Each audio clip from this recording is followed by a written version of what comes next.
அதே போல இங்கே பேசியவர்கள் கூட குறிப்பிட்டார்கள். இன்றைக்கு நதிநீர் மாசடைகிறது.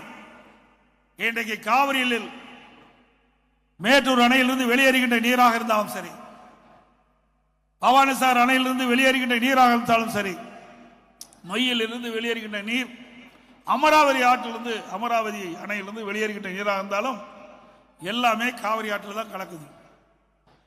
அந்த நீர்களெல்லாம் மாசுபடுது. இதனால இந்த காவிரி நதியை நம்பி, பவானிசாகர் அணை நம்பி, அமராவதியை நம்பி கூட்டுக்குடி திட்டம் ஏராளமாக நாம் அமைத்திருக்கின்றோம். அதன் மூலமாக ஆயிரக்கணக்கான பேர் பயன்பெறுகிறார்கள் பொதுமக்கள்.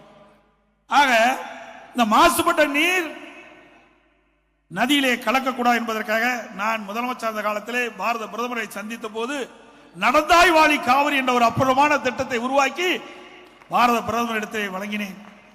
பாரத பிரதமர் அவர்களும் இந்த திட்டத்தை நிறைவேற்றுவதாக மேதகு குடியரசுத் தலைவர் உரையிலே இடம்பெற செய்தார். நடந்தாய் வாழி காவிரி திட்டம் தமிழகத்திலே நிறைவேற்றப்படும் என்று மேதகு குடியரசுத் தலைவர் உரையிலே இடம்பெற்றது. ஆட்சி மாற்றம் ஏற்பட்டது, கிடப்பிலை போட்டு விட்டார்கள். இன்றைக்கு மேட்டூர் அணையிலிருந்து வெளியேறுகின்ற காவிரி நதிநீர் கடலிலே கலக்கின்றது.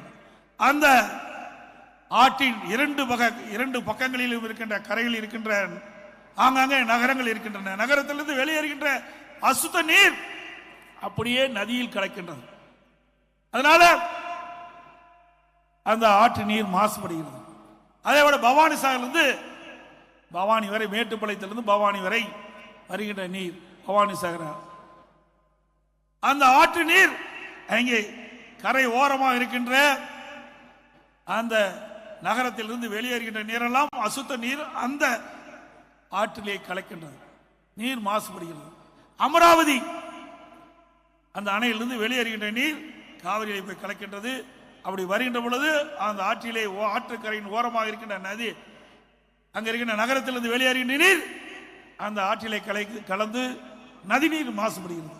நொய்யல் அதில் இருக்கின்ற அந்த ஆற்று நொய்யல் ஆறுல வெளியே அந்த கரையோரமாக இருக்கின்ற நகரத்திலிருந்து வெளியேறுகின்ற அசுத்த நீர் அதிலே கலந்து அதுவும் மாசுபடைந்த நீராகிறது.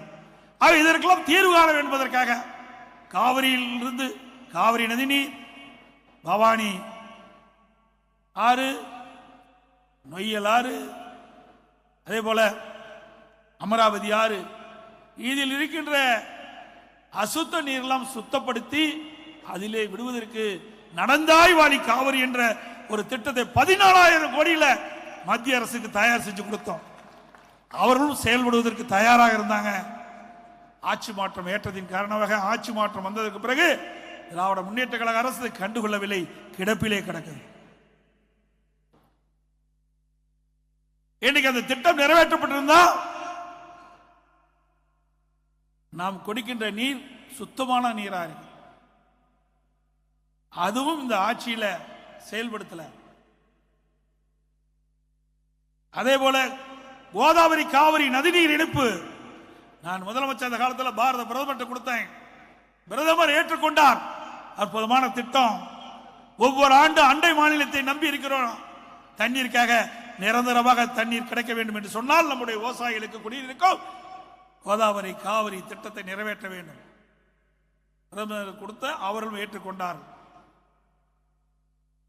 அம்மாவுடைய அரசு இருக்கின்ற பொழுது அறிவிச்சார் எஸ்பி வேலுமணி அவர்களும் ஜெயக்குமார் அவர்களையும் நான் தெலுங்கானா முதலமைச்சரை பார்த்து அந்த வழியாத்தான் கோதாவரி காவிரி திட்டத்தை நிறைவேற்ற அந்த வழியாத்தான் அந்த தண்ணி கொண்டு வர முடியும். அங்க போய் பேசினோம்.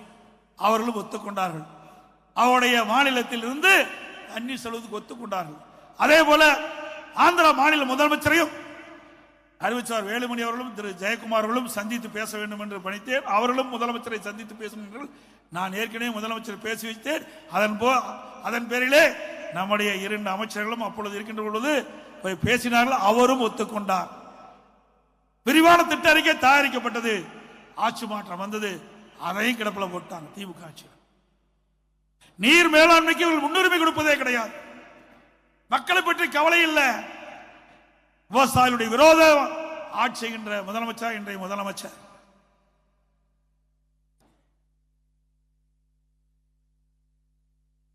இப்படி விவசாயிகளுக்காக ஏராளமான திட்டங்களை நிறைவேற்றிய அரசாங்கம் அம்மாவுடைய அரசாங்கம் என்பதை நேரத்தில் சுட்டிக்காட்டுகின்றேன்.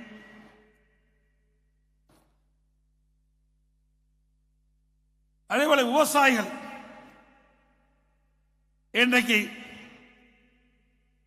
தென்னை மரம் தென்னை பயிரிட்டுகின்ற விவசாயிகள் அவர்கள் பாதிக்கப்பட்ட பொழுது அவர்களுக்கு தேவையான உதவிகளை நாங்கள் செய்தோம். நீங்க பார்த்தீங்கன்னா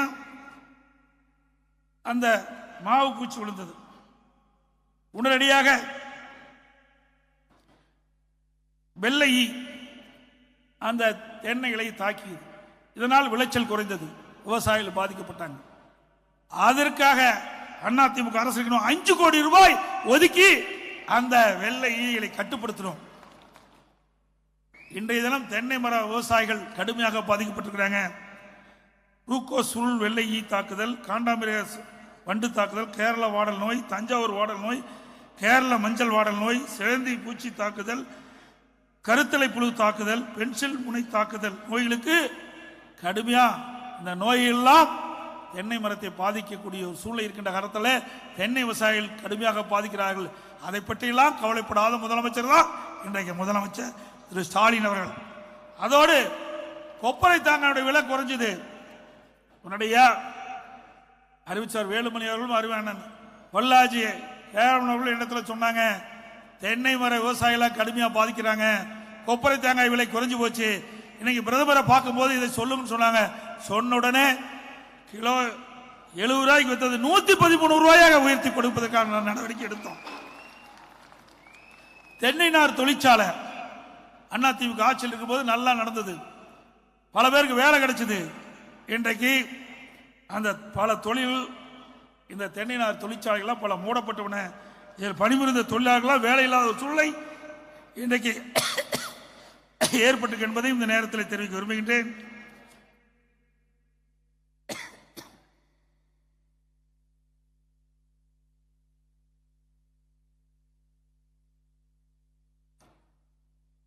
அதிமுக ஆட்சிக்கு பிறகு அதிமுக ஆட்சியில் கொண்டு வரப்பட்ட பல திட்டங்களை இந்த ஆட்சியில முறையா செயல்படுத்தல.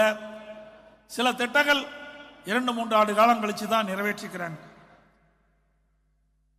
மேட்டுப்பாளையம் உதகை வரும் வாகனங்கள் குன்னூர் நகர பகுதியில் ஏற்படும் வாகன நெரிசலை தவிர்க்க காட்டேரி பகுதியிலிருந்து உதகை கேத்தி பாலடா வழியில் 3வது மாற்றுப்பாதை சுமார் 100 கோடி மதிப்பீட்டில் சாலை பணிகள் இன்னைக்கு தாமதமாக நடைபெற்றது. அதுபோல் நிறைய திட்டங்கள் நீங்க பாத்தீங்கன்னா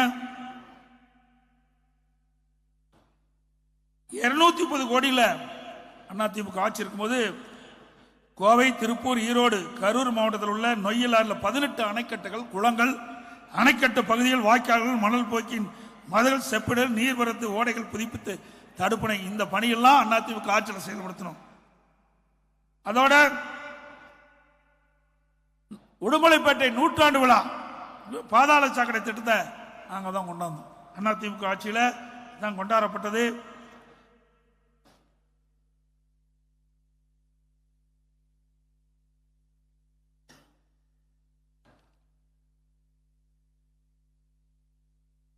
திருப்பூர் ஸ்மார்ட் சிட்டி திட்டம் அதிமுக ஆட்சி தான் கொண்டாங்க. ஈரோடு ஸ்மார்ட் சிட்டி திட்டம் அதிமுக ஆட்சி தான் கொண்டாங்க. கோவை ஸ்மார்ட் சிட்டி திட்டம், சீர்மிகு நகர திட்டம் அதிமுக ஆட்சி தான் கொண்டாங்க. இந்த திட்டத்தின் மூலமாக நகரமும் செழிப்படைந்தது. 4வது குடிநீர் திட்டம் திருப்பூர்ல அதிமுக ஆட்சியில் கொண்டு வந்தோம், திமுக ஆட்சியில் தான் திறந்திருக்கிறாங்க. கோவை 3வது கூட்டுக்குடி திட்டம் அதிமுக ஆட்சியில் தொடங்கி செஞ்சோம், இந்த ஆட்சியில் தான் திறந்தாங்க. அதே போல சாலைகள், பாலங்கள் நிறைய அதிமுக ஆட்சியில் தான் கொண்டு வரப்பட்டது. நம்முடைய திருப்பூர்ல மெடிக்கல் காலேஜ் அதிமுக ஆட்சியில் தான் கொண்டு வந்தோம். ஒரு மெடிக்கல் காலேஜ் இந்த ஆட்சியில் கொண்டு வந்திருக்காங்களா? ஒரே ஆண்டில் 11 மருத்துவக் கல்லூரி மருத்துவமனையோடு கொண்டு வந்த ஒரே அரசாங்கம் அதிமுக அரசாங்கம்.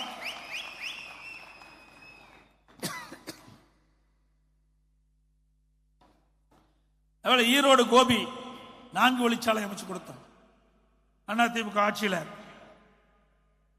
பெருந்துறையில் அனைத்து பகுதிகளுக்கும் தங்குதடை இல்லாமல் பாதுகாக்கப்பட்ட நீர் கொடுக்க வேண்டும் என்பதற்காக கொடிவேரி கூட்டுக்குடி திட்டத்தை கொண்டாந்ததும் அதிமுக ஆட்சியில். ஈரோடு நகர மக்களுக்கு பாதுகாக்கப்பட்ட காவிரி தண்ணீர் கிடைக்கும் என்பதற்காக ஊராட்சி கோட்டையிலிருந்து இன்றைக்கு ஈரோட்டுக்கு 435 கோடியில திட்டத்தை கொண்டு வந்து நிறைவேற்றப்பட்டது அதிமுக ஆட்சியில் தான். இப்படி ஒரு திட்டமாவது திமுக ஆட்சிக்கு வந்து 4 ஆண்டுகளத்தில் செயல்பட்டான்னு சொன்னா எதுவுமே கிடையாது. எந்த திட்டமும் ஈரோடு மாவட்டத்துக்கு, திருப்பூர் மாவட்டத்துக்கு, கோவை மாவட்டத்துக்கு, உதகை மாவட்டத்துக்கு, எந்த மாவட்டத்துக்கு, நீலகிரி மாவட்டத்துக்கு வரவே இல்லை. ஆனா அதிமுக ஆட்சியில் கொண்டு வரப்பட்ட திட்டம், நிறைவேற்றப்பட்ட திட்டத்தை இன்றைய முதலமைச்சர் ஸ்டிக்கர் ஒட்டி திறப்புலா கண்டிட்டு இருக்கார். வேற ஒண்ணுமே செய்யல.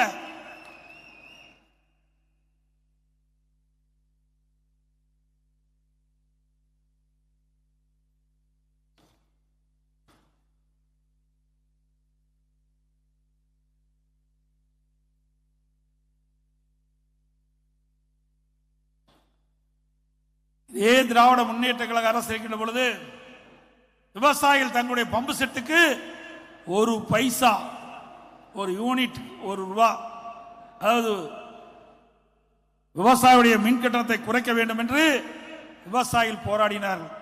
அவர்களை சுட்டு வீழ்த்திய அரசாங்கம் திமுக அரசாங்கம். அப்படி பாதிக்கப்பட்ட விவசாயிகளுக்கு நிவாரணம் கொடுத்த ஒரே அரசாங்கம் அதிமுக அரசாங்கம். அம்மா இருக்கும்போது இந்த துப்பாக்கி சூட்ல யாரெல்லாம் இருந்தாங்களோ அவெல்லாம் கண்டுபிடிச்சு தலா 5 லட்சம் ரூபாய் கொடுத்து விவசாயிகளை காப்பாற்றிய அரசாங்கம் அதிமுக அரசாங்கம்.